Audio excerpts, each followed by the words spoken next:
call to the member for O'Connor. Thank you, Mr Speaker. On Monday, I met with a delegation of Moroccan government officials and importers who travelled to Western Australia following the recent signing of a new trade protocol.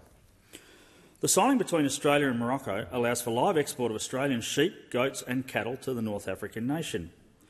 This signing is a great step forward for sheep farmers, particularly in my electorate of O'Connor, who have been doing it tough following the appalling ban of live sheep exports by this Albanese government.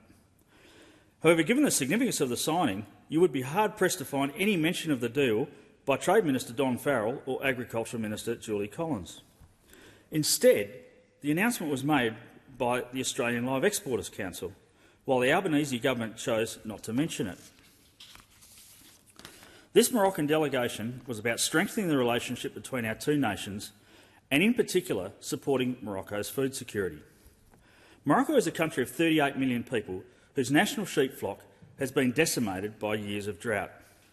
The delegation sees live exports of sheep from Australia as being integral to the reliable supply of high-quality protein for their 38 million people. As I met with the delegation, at a moment of clarity, both as an MP and as a farmer, that this is what it's all about. As an MP, it's my job to create relationships and opportunities for my constituents. In my electorate of O'Connor, the WA live sheep trade is vital to my regional communities, the farmers, the shearers, the stock agents and the livestock transporters. As a farmer, it's about growing food and feeding not only Australians but the world. And if I and many other farmers can help feed some of the 38 million Moroccan people, then we should. And we should take great pride in it. Those sitting opposite have claimed to be global leaders on issues critical to the world. When it comes to climate, they have not missed an opportunity to add a heavy burden to the Australian taxpayer in pursuit of being a global leader. When it comes to the fundamental job of putting food on the table for families, not just here in Australia, but around the world, this government has been found wanting. This government is choosing to deny the Moroccan people a source of safe, fresh, disease-free and stress-free sheep meat from some of the best farmers in the world.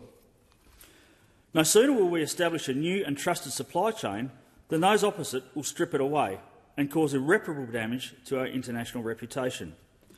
Those opposite will continue to argue that the live export ban doesn't come into effect until 2028 and farmers will have time to transition. That is both ill-informed and disrespectful to the sheep farmers and industry participants across the country.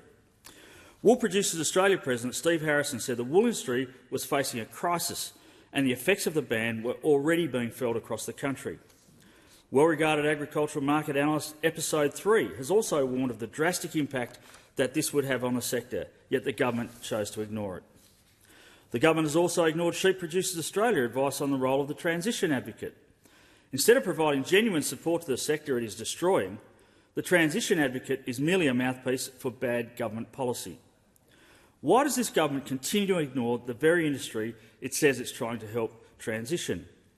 Even last week, the government failed to let industry groups and farmers know about its supposed co-design consultations throughout my electorate of O'Connor. It is yet another example of the contempt this government has for Australia's farmers. When I met with the Moroccan delegation, I was proud to inform them that a Dutton-led government would overturn this nonsensical ban and support their pursuit of food security. A Dutton-led government will continue to export sheep to nations that cannot produce enough food to feed their own people. We look forward to growing the trade with Morocco. We will export our quality Australian genetics and nutritious protein to provide food security for their country. And we can do this at the same time as supporting Australian farmers and regional communities, as we're elected to do. I urge all Australians at the upcoming election to #keep the sheep. The question is the House to now adjourn and to give the call to the member for Robertson. Thank you, Mr Speaker. I rise to acknowledge